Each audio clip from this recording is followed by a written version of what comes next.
One day, James had to wait at the station till Edward and his train came in. This made him cross.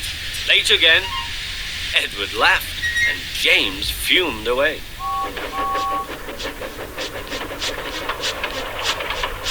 After James had finished his work, he went back to the yard. He was still feeling very bad-tempered.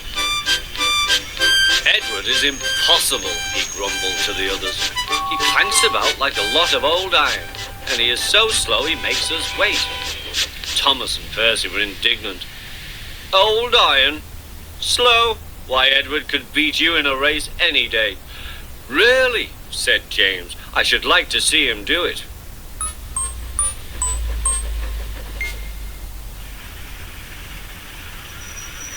Next morning, James's driver was suddenly taken ill. He could hardly stand, so the fireman uncoupled James ready for shunting. James was impatient. Suddenly, the signalman shouted. There was James puffing away down the line. All traffic halted, he announced at last. Then he told the fireman what had happened. 2 boys were on James's footplate fiddling with the controls.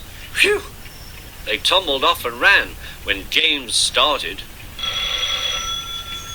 The signalman answered the telephone. Yes, he's here. Right. I'll tell him.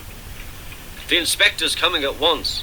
He wants a shunter's pole and a coil of wire rope. What for? Wondered the fireman. Search me, but you'd better get them quickly. The fireman was ready when Edward arrived.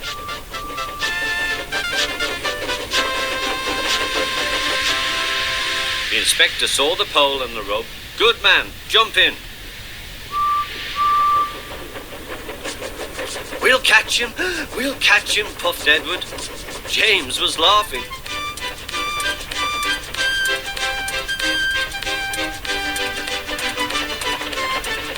What a lark, he chuckled to himself.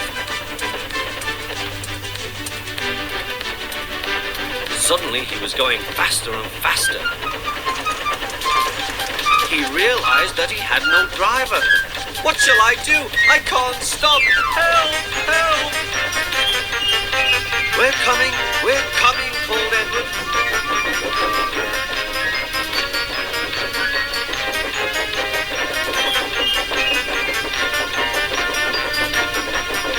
Edward was panting up behind with every ounce of steam he had.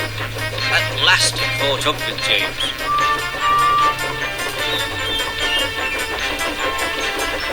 Steady, Edward, called his driver.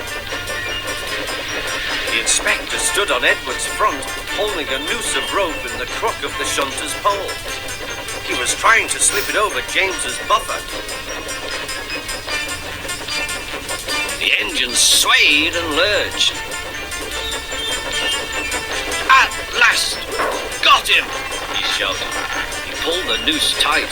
Gently braking, Edward's driver checked the engine's speed, and James's fireman scrambled across and took control. So the old iron caught you after all, chuckled Edward. I am sorry, whispered James. Thank you for saving me. You were splendid, Edward. That's all right, replied Edward. The engines arrived at the station side by side. The fat controller was waiting. A fine piece of work, he said. James, you can rest and then take your train. I'm proud of you, Edward. You shall go to the works and have your worn parts mended. Oh, thank you, sir, said Edward.